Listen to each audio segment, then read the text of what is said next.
لا حول ولا قوة إلا بالله العلي العظيم. حسبنا الله ونعم المولى ونعم النصير. بسم الله الرحمن الرحيم.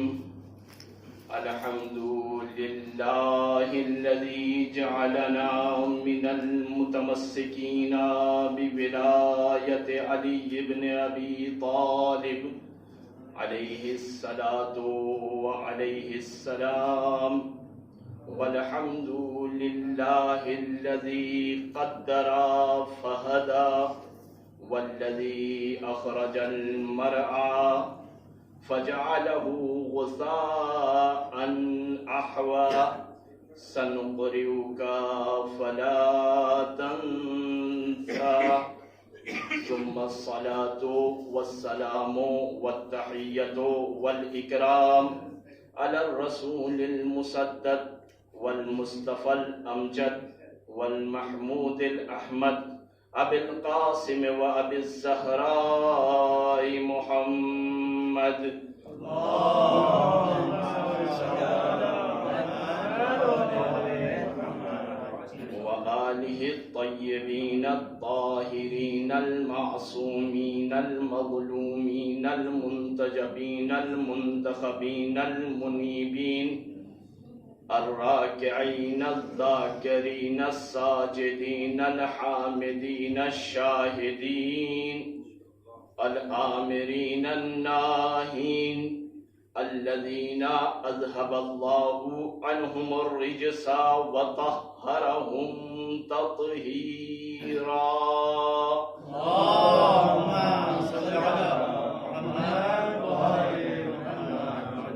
ولعنة الله على أعدائهم وغاصب حقوقهم ومنكر فضائلهم من الآن إلى قيام يوم الدين. أما بعد، فقد قال الله تبارك وتعالى في كتابه الكريم: بسم الله الرحمن الرحيم. يا أيها الذين آمنوا اتقوا الله. صلوات پڑھیں محمد و آل محمد.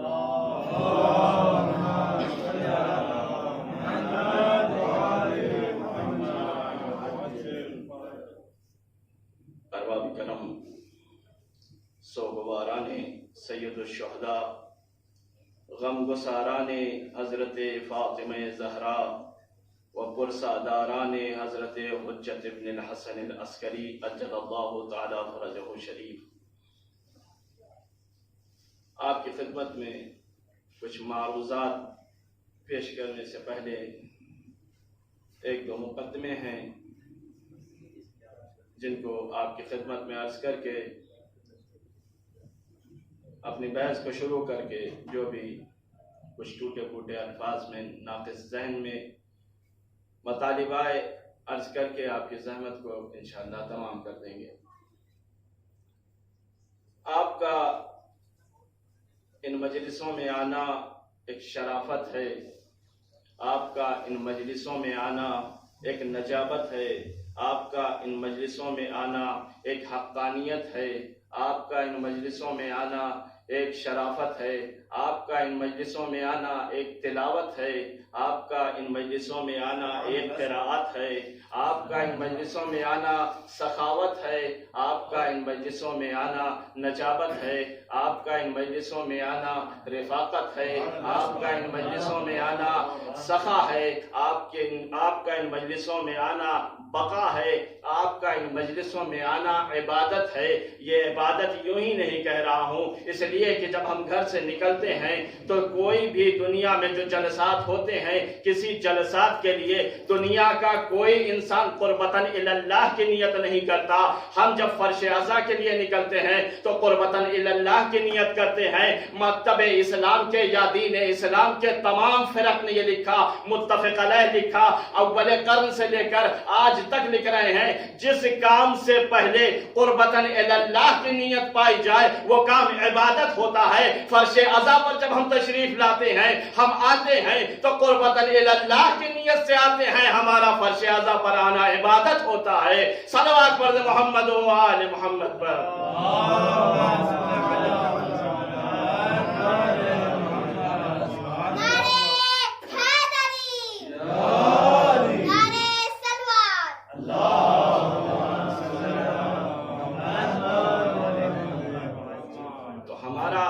فرش عزا پر آنا ایک عبادت شمار ہوتا ہے۔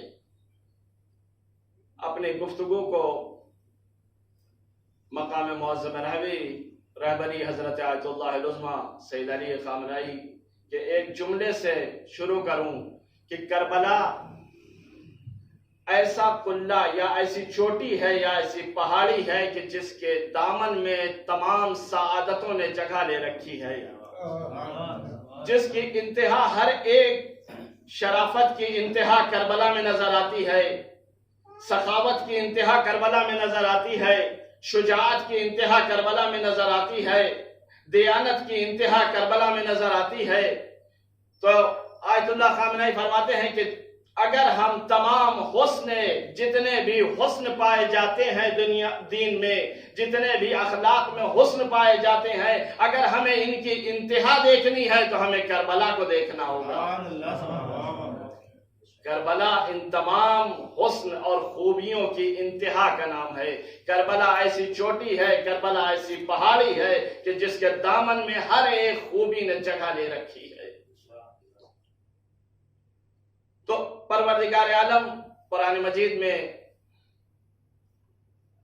ارشاد فرما رہا ہے کہ اے ایمان لانے والو تقوی اختیار کرو، اس لیے کہ تقوی تم کو مجھ سے نزدیک کرے گا۔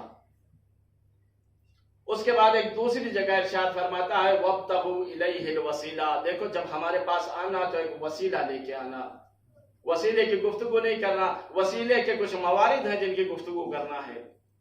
تو اللہ کی بارگاہ میں تقرب کا ذریعہ تقوی، لیکن وسیلہ کیا ہونا چاہیے؟ اللہ نے خود کچھ وسیلوں کو ہمارے لیے بیان کیا ہے، یا کچھ ایسی شخصیتوں کی معرفی کروا دی، یا کچھ ایسے مقامات کی معرفی کروا دی، یا کچھ ایسے مناصب کی معرفی کر دی کہ جس کی بنیاد پر ہم جتنا ان منصبوں سے، جتنا ان مقام سے نزدیک ہوتے جائیں گے، ہمیں تقرب الہی حاصل ہوتا چلا جائے گا۔ صلوات پڑھ دیں محمد و آل محمد پر۔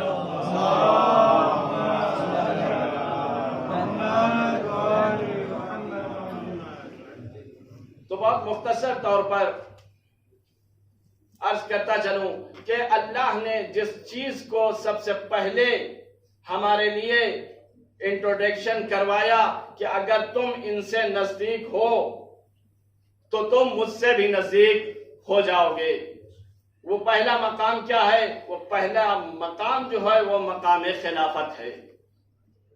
اگر تم خلافت سے نزدیک ہوتے رہو گے، کون سی خلافت؟ وہی خلافت بسم اللہ الرحمن الرحیم انی جاعل فی الارض خلیفہ، اسلام کی ہر ایک خلافت نہیں، وہ خلافت جس میں اللہ کی دخالت پائی جاتی ہے۔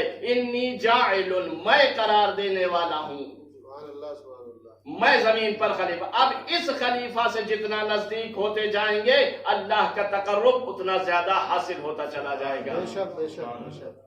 اب اس خلافت کے لیے انتظامات بھی کچھ ہوئے، پروردگار نے انتظام کیا۔ کیا انتظام کیا؟ زمین سے مٹی منگوائی، تمام حاجات آپ کے پیش نظر، علماء کی بزم، اور مجھ جیسا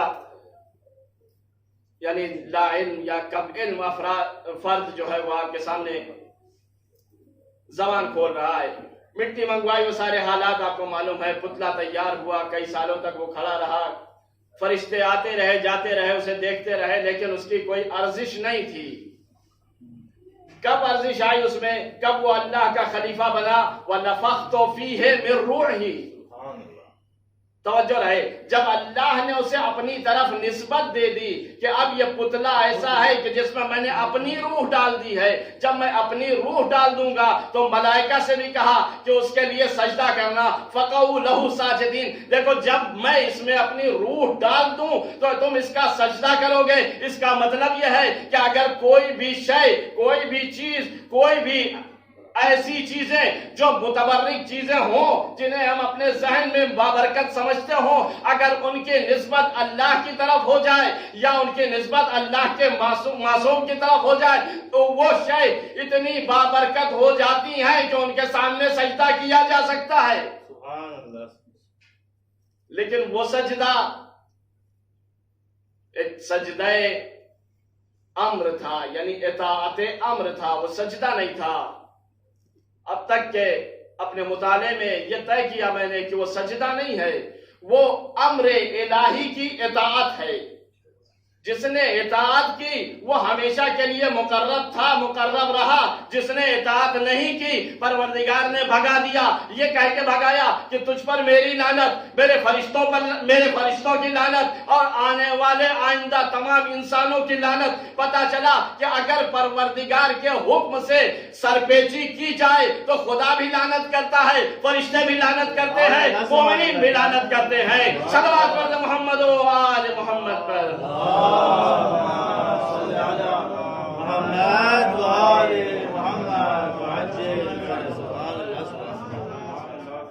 تو امر الہی کی اطاعت کا نام تھا۔ اب وہ سجدے کی صورت میں تھا تو رکوع کی صورت میں تھا تو تکبیر کی صورت میں ہوتا، تب جس طرح سے بھی رہا ہو، لیکن پروردگار نے کہا فَقَعُوا لَهُ سَاجِدِينَ۔ دیکھو جب میں اپنی روح ڈال دوں، یعنی یہ پتلا کھڑا ہے، اس کی ابھی ارزش نہیں ہے، لیکن اس کی کوئی قیمت نہیں ہے، لیکن جب میں اس میں اپنی روح ڈال دوں تو اس کی ارزش ہو جائے گی۔ تو یہ ہے مقام خلافت جو ہم کو اللہ سے نزدیک کرتا ہے۔ فرشتوں نے سجدہ کیا، فرشتے اللہ کے نزدیک ہوئے۔ جس نے جتنی جلدی سجدہ کیا اتنا نزدیک ہوا مقربان درگاہ الہی۔ فرشتوں میں بھی یہ تھا کہ جو جتنی سپیڈ سے سجدے میں گرا وہ اتنا زیادہ پروردگار سے مقرب ہوا، وہ اتنا زیادہ پروردگار سے نزدیک ہو گیا۔ اس کے بعد دوسرا انتظام کیا کیا پروردگار نے؟ دوسرا انتظام یہ کیا کہ اسے اپنا خلیفہ بنا کے زمین پر بھیجا۔ انی جاعل فی الارض خلیفہ۔ تو اللہ نے اتنی کرامت دی حضرت آدم کو، لیکن خلیفہ بنایا تو کہاں کا بنایا؟ زمین پر بنایا۔ توجہ رہے، ایک نتیجہ لیں گے انشاءاللہ اس سے۔ اس کے بعد دوسرا وسیلہ کیا ہے جو اللہ سے ہم کو نزدیک کر دے؟ وہ دوسرا وسیلہ، اس دوسرے وسیلے کا نام ہے امامت۔ امامت ایسا وسیلہ ہے جو اللہ سے ہم کو نزدیک کرتی ہے۔ اب امامت کے لیے کیا ہے؟ بسم اللہ الرحمن الرحیم، انی جاعلک للناس اماما۔ پروردگار نے جناب ابراہیم سے کہا۔ کب کہا؟ ابراہیم اپنا وطن چھوڑ چکے، بیوی بچوں کو رب انی اسکنت بواد من ذریتی بواد غیر ذی زرع عند بیتک المحرم، جبکہ اس وقت گھر نہیں تھا، صرف حدود معین تھے۔ جناب ابراہیم کو اشارہ کر دیا گیا تھا کہ یہاں خانہ کعبہ۔ جناب ابراہیم بیوی بچوں کو چھوڑ کر غریب الوطنی میں، نہ پانی ہے، نہ سبز صحرا ہے، نہ پرندے ہیں، نہ چرند ہیں، وہاں کوئی نہیں ہے، صرف ایک صحرا ہے۔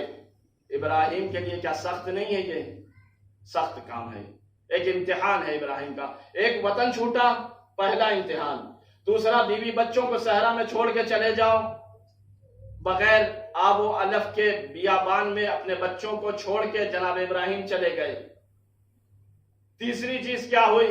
اب آؤ اور میرا گھر بناؤ۔ گھر بنا دیا۔ اس کے بعد کیا کہا؟ اس کے بعد یہ کہا، جب گھر بن گیا تو پروردگار نے کہا اے ابراہیم، ایک جملہ عرض کرتا چلوں کہ جب پروردگار کی خدمت میں جناب ابراہیم یہ کام انجام دے رہے تھے، گھر بنا رہے تھے اور جناب اسماعیل ان کی مدد کر رہے تھے، تو جب کام تمام ہوا تو پروردگار سے جناب ابراہیم نے کہا ربنا تقبل منا، انکا انت السمیع العلیم، پروردگار ہمارے اس کام کو قبول فرما لے، اس لیے کہ تو سننے والا بھی ہے اور جاننے والا بھی ہے۔ تو یہ ابراہیم کا یہ فعل، ابراہیم کی یہ دعا ہمیں ایک چیز ضرور سکھاتی ہے کہ ہم جب بھی اپنے کسی کام کو تمام کریں، چاہے درس ہو، چاہے مباحثہ ہو، چاہے مطالعہ ہو، چاہے لکھنے کا کام ہو، چاہے تعلیف کا ہو، چاہے ترجمے کا ہو، کسی بھی طرح کا، نماز پڑھانا ہو، خدمت کرنی ہو، دین کی تبلیغ کرنی ہو، جب تمام ہو جائے تو جناب ابراہیم کی سنت پر عمل کر کے کہیں ربنا تقبل منا انکا انت السمیع العلیم۔ صلوات پڑھ محمد و آل محمد پر۔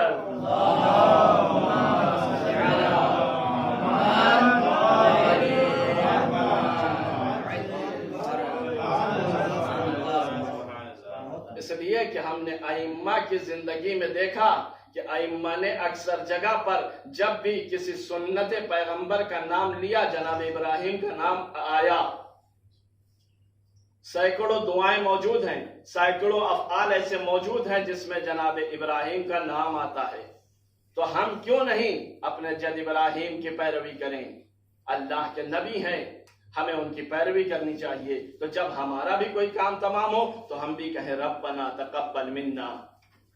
اور یہ صرف ہم تک محدود نہیں ہے، یہ پیغام باہر تک جا رہا ہے۔ میں اپنی بہنوں کے لیے بھی عرض کر دوں، اپنی ماؤں کے لیے بھی عرض کر دوں، جب کھانا بنا چکے تو کہیں ربنا تقبل منا، جب جھاڑو دے چکے تو کہیں ربنا تقبل منا، جب برتن دھل چکے تو کہیں ربنا تقبل منا، جب بچے کھانا کھا لیں تو کہیں ربنا تقبل منا، جب شوہر کی خدمت کر لیں تو کہیں ربنا تقبل منا۔ یعنی اس جناب ابراہیم کے ایک جملے نے انسانیت، قیامت تک کے آنے والی انسانیت کو ایک ایسا جملہ سکھا دیا کہ جو بھی یہ کہتا رہے گا اس کی کوئی بھی صحیح رائے گاہ نہیں جائے گی، اس کا کوئی بھی کام برباد نہیں ہوگا۔ صلوات پڑھ محمد و آل محمد پر۔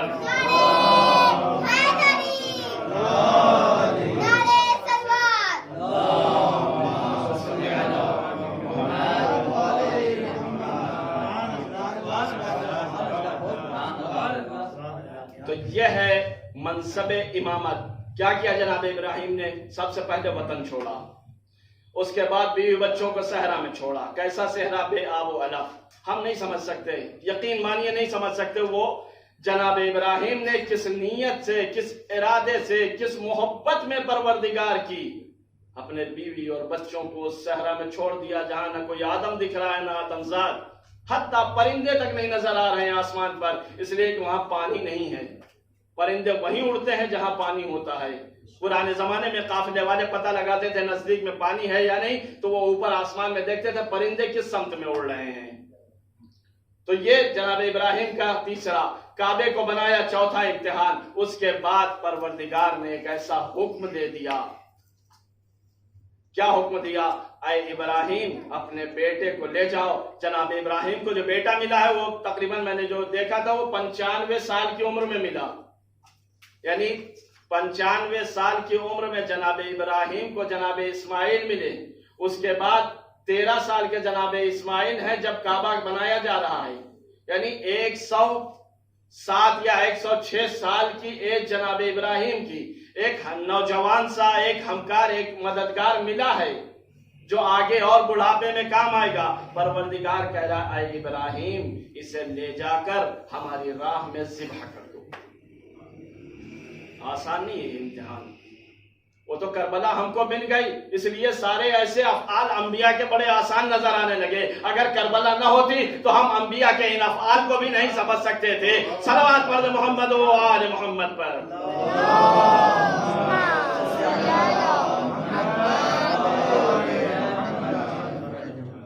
جب جناب ابراہیم نے یہ آخری کام انجام دیا تب یہ حکم آیا انی جاعلک للناس اماما۔ اتنی قربانیاں دینے کے بعد بھی اللہ نے ایک منصب امامت دیا تو اس میں بھی ایک قید لگا دی، انی جاعلک للناس اماما۔ تو اب ابراہیم کی امامت لوگوں تک محدود ہے۔ اس کے بعد تیسرا مرحلہ جو ہے جس کے ذریعے سے ہم پروردگار سے نزدیک ہو سکتے ہیں وہ مسئلہ ہے ولایت کا مسئلہ۔ اللہ نے اپنی ولایت کو پیغمبر کے ذریعے امام علی تک پہنچایا. کیوں پہنچایا؟ جب اسی ولایت کی حامی پیغمبر تھے. اسی لیے تو پروردگار نے کہا تھا لَقَدْ مَنَّ اللَّهُ عَلَى الْمُؤْمِنِينَ إِذْ بَعَثَ فِيهِمْ رَسُولًا. کیا اللہ نے منت رکھی مومنین پر؟ کس چیز کو نہیں دیا اللہ نے؟ لیکن احسان نہیں جتایا. احسان کب جتایا؟ جب رسالت بھیجی. یہ رسالت وہ ہے جو ولایت الہیہ کی حامل ہے. یہ رسالت ولایت الہیہ کی حامل ہے. اسی لیے اس رسالت کو بھیجنے کے بعد پیغمبر نے اللہ نے ارشاد فرمایا کہ لَقَدْ مَنَّ اللَّهُ عَلَى الْمُؤْمِنِينَ. مومنین کو کیا نہیں دیا اللہ نے؟ اور ہر ایک نعمت دینے کے بعد اللہ نے نہیں کہا کہ ہم نے تم پر احسان جتایا، بلکہ جب رسالت کو حامل ولایت بنا کر بھیجا تب کہا کہ اللہ نے مومنین پر منت رکھی، احسان جتایا. تو پیغمبر آئے. اب پیغمبر کو ولایت کی تبلیغ کرنی ہے. اب پیغمبر کا جتنا کام ہے وہ ولایت کا کام ہے. کیوں؟ اس لیے کہ پیغمبر کو ولایت الہیہ کو لوگوں تک پہنچانا ہے. پیغمبر کی زندگی چل رہی ہے، پیغمبر اپنی زندگی گزار رہے ہیں. جب بھی کوئی موقع آتا ہے پیغمبر اس سے پیچھے نہیں ہٹتے. ہر ایک جگہ پر دعوت ذوالعشیرہ سے لے کر اور سن 11 ہجری تک پیغمبر نے کوئی موقع ایسا نہیں گنوایا کہ جہاں 15-20 لوگ، 10-5 لوگ، 1000-2000 لوگ جمع ہوئے ہوں اور پیغمبر نے ولایت کا اعلان نہ کیا ہو. کتابوں میں حوالے بھرے ہوئے ہیں، علماء کے درمیان ان حوالوں کو بتانے کی ضرورت نہیں ہے.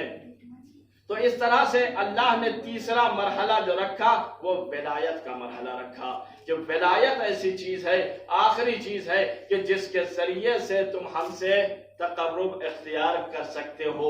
تم جتنا ولایت کے نزدیک ہوتے جاؤ گے اتنا اللہ سے نزدیک ہوتے جاؤ گے. تم جتنا ولایت کی پیروی کرتے جاؤ گے اتنا ہم سے نزدیک ہوتے جاؤ گے. تم جتنا ولایت کے راہ میں خرچ کرتے جاؤ گے اتنا ہم سے نزدیک ہوتے جاؤ گے. تم جتنا ولایت کے لیے اپنے مال کو قربان کرو گے اتنا ہم سے نزدیک ہوتے جاؤ گے. تم جتنا ولایت کی حفاظت میں کام کرو گے اتنا ہم سے نزدیک ہوتے جاؤ گے. اب یہ دیکھ لیں ایک نمونہ، جس شہر میں ہم ہیں اس شہر میں ولایت کی حفاظت اور اس کی خبر لینے کے لیے ایک بہن اپنے بھائی کے پیچھے چلی. نہیں، بہن نہیں چلی، ایک خاتون ہے جو ولایت کی خبر لینے کے لیے، ولی خدا کی خبر لینے کے لیے چلی. تو ولی خدا نے اس کا زیارت نامہ پڑھا. السلام علیک یا اخت ولی اللہ، السلام علیک یا بنت ولی اللہ، السلام علیک یا امت ولی اللہ. سلام ہو آپ پر اے اللہ ولی خدا کی بہن، سلام ہو آپ پر اے ولی خدا کی بیٹی، سلام ہو آپ پر اے ولی خدا کی بیٹی. تو اتنے منصب دے دیے ایک خاتون کو جو اپنے گھر سے نکلی. کس لیے نکلی؟ تاکہ پتہ کروں کہ ولی خدا کس حال میں ابھی ہے. صلوات پڑھ محمد و آل محمد پر.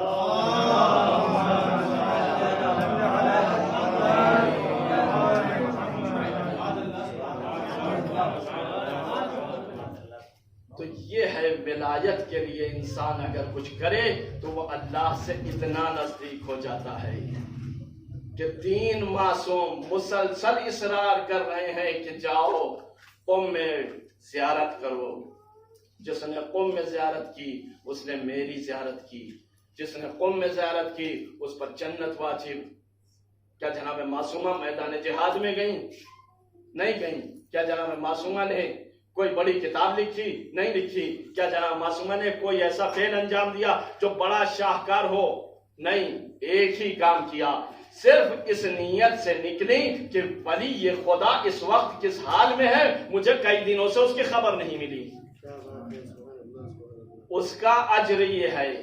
دنیا میں کیا دیکھ رہے ہیں، ہم بھی دیکھ رہے ہیں، دنیا سے کروڑوں زائر آتے ہیں تو وہ دیکھ کے جاتے ہیں کہ کیا اجر ہے. ایک خاتون جو ولی خدا کی خبر لینے گھر سے نکلی. تو یہ ولی خدا کا مقام کہ جس سے ہم جتنا متصل ہوتے جائیں گے اتنا پروردگار سے نزدیک ہوتے چلے جائیں گے. تو اب ولی خدا کے لیے انتظامات کیا ہوئے؟ پیغمبر کو حکم ہوا وَأَتِمُّ الْحَجَّ وَالْعُمْرَةَ، اے پیغمبر جائیے حج کرنے۔ جب پیغمبر نے ارادہ کیا تو پھر آواز آئی نہیں ایسے نہیں جائیں گے۔ وَأَذِّن فِي النَّاسِ بِالْحَجِّ، پروردگار لوگوں میں منادی کرواؤ، اے پیغمبر لوگوں میں منادی کرواؤ، ہمارے یہاں کہتے ہیں ڈگی پٹواؤ کہ میں حج کے لیے جانے والا ہوں۔ منادی کر دی گئی پیغمبر حج کے لیے جانے والے ہیں، تو پروردگار بس اتنا کافی تھا، تیرا حبیب ہے، اتنا ہی حکم کافی ہے۔ جب پیغمبر مدینے سے نکلے، بعض مفسرین نے لکھا ہے کہ یہ آیت کئی مرتبہ نازل ہوئی، آیت بلغ کئی مرتبہ نازل ہوئی، مدینے میں نازل ہو چکی، پیغمبر حج کے لیے نکل رہے ہیں، مکہ میں پھر نازل ہوئی، پیغمبر احرام باندھ رہے ہیں، آیت نازل ہو رہی ہے، تکرار ہو رہی ہے، پھر سے پیغمبر صحیح کر رہے ہیں، آیت کی تکرار ہو رہی ہے، جبرائیل مسلسل آتے جا رہے ہیں، ایسا لگ رہا تھا کہ جیسے جبرائیل کا پیک ٹائم جو کام کا ہے وہ ابھی ہے۔ کیوں ہے؟ اس لیے کہ ولایت ایک ایسا مسئلہ ہے کہ جس سے اگر جسے انجام نہ دیا تو پیغمبر کی رسالت خطرے میں۔ فَإِن لَمْ تَفْعَلْ فَمَا بَلَّغْتَ رِسَالَتَهُ، یہ اس بات کو بتا رہا ہے کہ اگر ولایت الہیہ کا ابلاغ نہیں کیا تو گویا رسالت ہی نہیں پہنچایا۔ اس لیے کہ جب اللہ کا نام ہی نہیں چلے گا تو رسول کی رسالت کہاں سے چلے گی؟ بھائی رسول کی رسالت تو تب چلے گی نا جب اللہ کی وحدانیت کا سکہ چلے گا، بے شک بے شک بے شک، تب رسول کی رسالت چلے گی۔ تو اسی لیے پروردگار نے آواز دی تھی فَإِن لَمْ تَفْعَلْ فَمَا بَلَّغْتَ رِسَالَتَهُ، اگر اسے نہیں پہنچایا تو رسالت بھی بیکار ہو جائے گی۔ تو اس طرح سے انتظامات چل رہے ہیں، کس چیز کے؟ ولی خدا کی معرفی کا، انٹروڈکشن کا انتظام ہو رہا ہے۔ پیغمبر مکے سے نکلے، پھر آیت نازل ہوئی، پیغمبر کچھ دور چلے، پھر آیت نازل ہوئی۔ پیغمبر کو جب پیغمبر کے ذہن میں یہ خطرہ ہوا کہیں ایسا نہ ہو کہ مومنین کے درمیان اختلاف ہو جائے، مسلمان آپس میں بڑھ جائے ایک دوسرے کا، تو پروردگار نے آیت کے آخر میں ایک جملہ اور بڑھا دیا وَاللَّهُ يَعْصِمُكَ مِنَ النَّاسِ، اے پیغمبر ولایت کو پہنچا دو، تمہیں کسی دشمن کے فکر کرنے کی ضرورت نہیں ہے۔ اس ولایت سے نہ مسلمانوں میں اختلاف ہوگا، نہ مومنین میں بحث ہوگی، نہ دنیا میں تفرقہ ہوگا۔ جب پیغمبر کو یہ ضمانت دی جا چکی ہے تو آج جب ہم ولایت کی بات کر رہے ہیں تو کیوں اختلاف ہو رہا ہے، کیوں تفرقہ ہو رہا ہے؟ اس کا مطلب یہ ہے کہ جو ولایت ہم پہنچا رہے ہیں وہ ولایت نہیں ہے جو پیغمبر نے پہنچائی تھی۔ صلوات پر محمد و آل محمد پر۔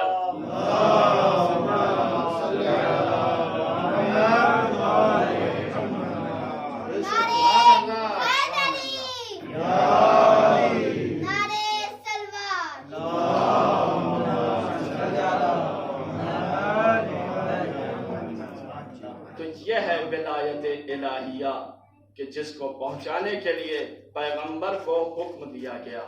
اب پیغمبر جب غدیر کے میدان کے نزدیک ہوئے، غدیر نہیں پڑھنی مجھے، بس مختصر سے جملات میں، جب پیغمبر غدیر کے میدان سے نزدیک ہوئے تو حکم دے دیا، تیز رفتار گھوڑے دوڑا دیے گئے کہ جو لوگ آگے نکل گئے ہیں ان کو پیچھے بلایا جائے، ادھر پیچھے والوں کو بھی بھیج دیا گیا پیغام کی اسپیڈ بڑھا دو اپنے چلنے کی۔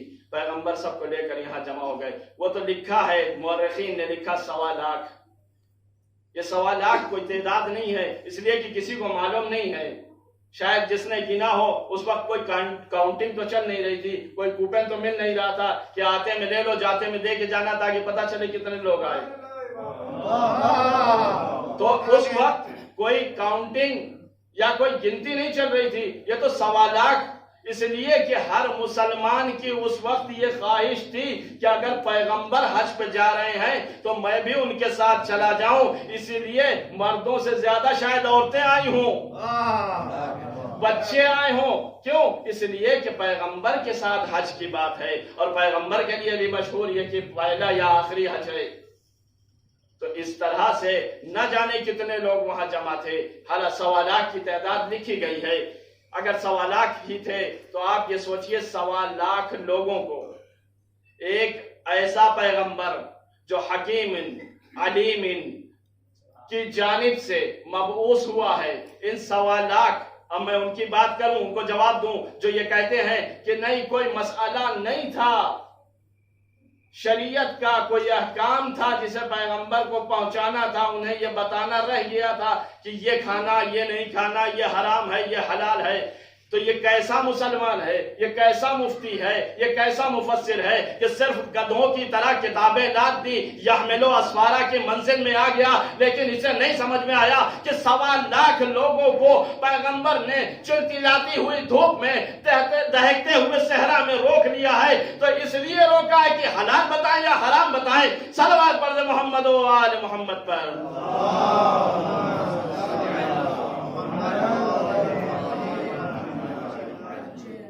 اس لیے کہ پیغمبر حلال و حرام سب بتا چکے۔ اب مسئلہ یہ ہے کہ اگر یہ نہ پہنچایا تو کچھ نہ پہنچایا۔ کیسے طے پائے؟ اب پیغمبر نے جب سب جمع ہو گئے، وہ 12,000 لوگ جو امام علی کے ساتھ یمن کی جانب جا رہے تھے، حتیٰ ان کو بھی بلوایا گیا، وہ بھی آئے۔ جب سب جمع ہو گئے، یعنی اس وقت دنیا کے مسلمانوں کی شاید اکثریت جب جمع ہو گئی، 80% لوگ شاید جمع ہو گئے، تب پیغمبر نے ظہر سے پہلے یا ظہر کی نماز پڑھنے کے بعد، مفسرین میں یعنی مورخین میں اختلاف ہے، بعض نے کہا ظہر کی چاشت کے وقت پیغمبر نے خطبہ شروع کیا، ظہر کی نماز تک چلا یہ خطبہ، یا بعض مورخین کہتے ہیں نہیں، ظہر کی نماز ادا کر کے پیغمبر منبر پہ تشریف لے گئے اور خطبہ غدیر شروع ہوا۔ تو خطبہ جب دے لیا، اللہ کی توحید بتا دی، اپنی رسالت بتا دی، معاد کو بتا دیا، نبوت کو پہنچا دیا، ساری چیزوں کو بیان کر دیا، تو پیغمبر نے آخر میں ایک اعتراف لیا مومنین سے کہ کیا میں تمہارے نفسوں پر تم سے زیادہ حاکمیت رکھتا ہوں، تم سے زیادہ تصرف کا حق رکھتا ہوں یا نہیں رکھتا؟ تو لوگوں نے کہا، 3 مرتبہ پیغمبر نے اس کلمے کو تکرار کیا، بتاؤ میں تمہارے نفسوں پر تم سے زیادہ حق رکھتا ہوں یا نہیں؟ لوگوں نے 3 مرتبہ کہا، 3 مرات قالوا بلا، 3 مرتبہ مجمع میں نے کہا قالوا بلا۔ اس کے بعد جب پیغمبر نے کہا من کنت مولا فہذا علی مولا، میں جس کا مولا ہوں اس کے یہ علی مولا ہے، اس اعتراف کو کر لینے کے بعد پیغمبر نے ایک چیز اور کہی، فَلْيَبْلُغِ الْحَاضِرُ إِلَى الْغَائِبِ وَالْوَالِدُ إِلَى الْوَلَدِ، حاضر غائب تک پہنچائے، والد ولد تک پہنچائے، یہ کہا۔ اور اس طرح سے کہا کہ نہ نماز کے لیے کہا،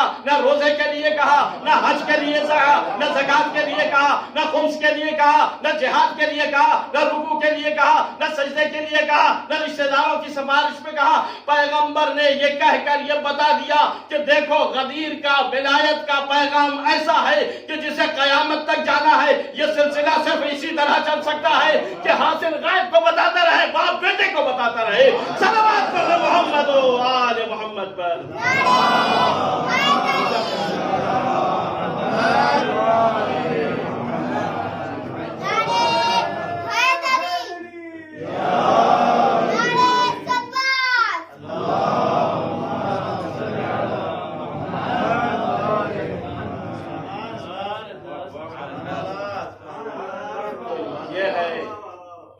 ولایت کا پیغام جو اتنی اہمیت رکھتا ہے اور اتنا اس کا مقام ہے، ہم جتنا نزدیک ہوں ولایت سے اتنا اللہ سے قریب ہوتے جائیں گے۔ اب میں اپنے بات کی دلیل قرآن مجید سے آپ کی خدمت میں عرض کر دوں، اس کے بعد ربط مسائل اور آپ کی زحمت تمام۔ کیوں اللہ کے نزدیک ہونے کی وجہ خلافت ہے، لیکن اہمیت اتنی زیادہ نہیں ہے، گریڈ اتنا اوپر نہیں ہے۔ ٹھیک ہے، اللہ نے کہا انی جاعل فی الارض خلیفہ، امامت اتنی گریڈ کی نہیں ہے۔ کیوں؟ اس لیے کہ اللہ نے کیا کہا جناب ابراہیم سے، انی جاعلک للناس اماما۔ جب فی الارض خلیفہ تو اس کا مطلب اختیارات صرف زمین پر زیادہ ہیں، للناس اماما اس کا مطلب لوگوں کے درمیان اختیارات زیادہ ہیں۔ لیکن جب اللہ نے اپنی ولایت کی معرفی کروانی چاہی تو قرآن مجید میں آواز دی، بسم اللہ الرحمن الرحیم، اللہ ولی الذین آمنوا۔ صلوات پڑھ محمد و آل محمد پر۔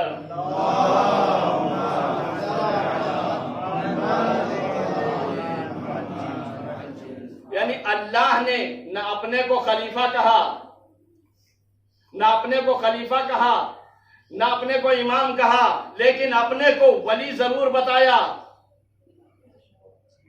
توجہ کریں، اللہ نے اپنے کو خلیفہ نہیں کہا، اللہ نے اپنے کو امام نہیں کہا، اللہ نے اپنے کو ولی کہا۔ اللہ ولی الذین آمنوا، اللہ ولی ہے ان لوگوں کا جو ایمان لائے۔ تو اس کا مطلب یہ ہے کہ ولایت کا مقام اتنا اونچا ہے کہ نہ خلافت اس تک پہنچ سکتی ہے، نہ امامت اس تک پہنچ سکتی ہے۔ اب چاہے پیغمبر سے پہلے چاہے پیغمبر کے بعد کوئی خلافت کا دعویٰ کرے تب بھی وہ اللہ سے دور ہے، کوئی امامت کا دعویٰ کرے تب بھی وہ اللہ سے دور ہے۔ صلوات پڑھ محمد و آل محمد پر۔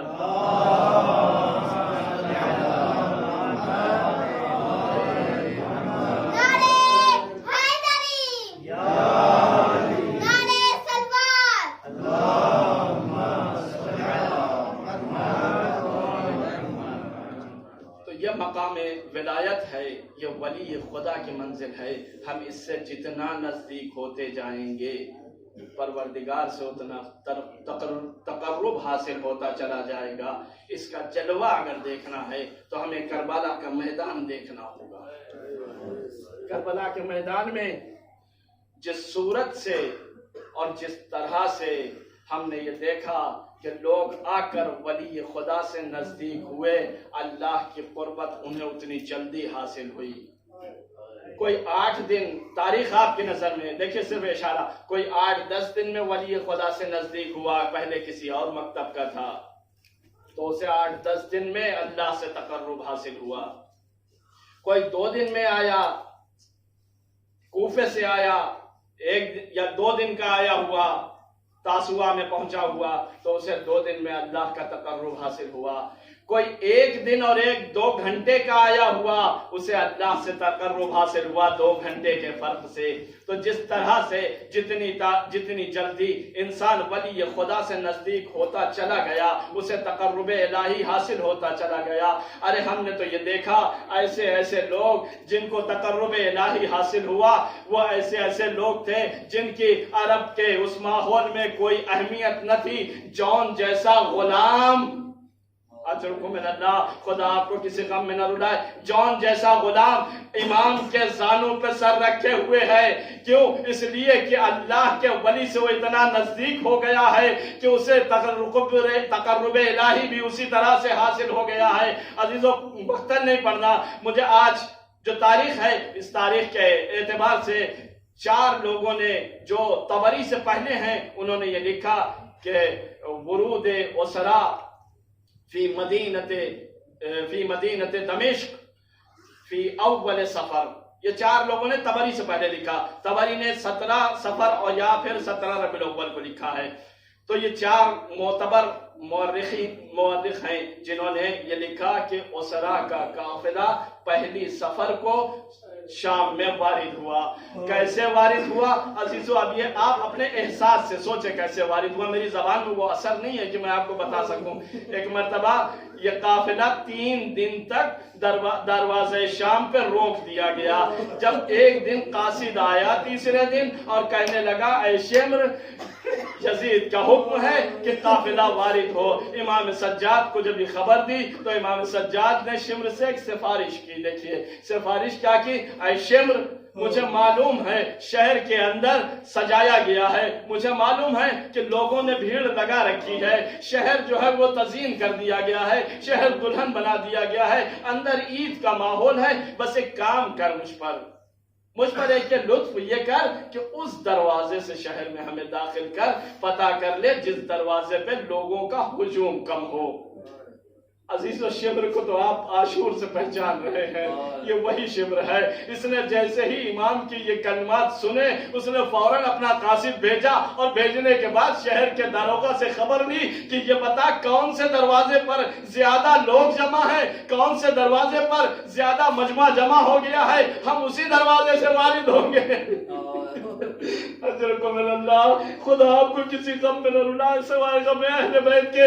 ایک مرتبہ اس قافلے کو ورود کا حکم ملا، یہ قافلہ اس دروازے سے وارد ہوا جس پر لوگ سب سے زیادہ جمع تھے، جس پر سب سے زیادہ طبل جمع تھے، جس پہ سب سے زیادہ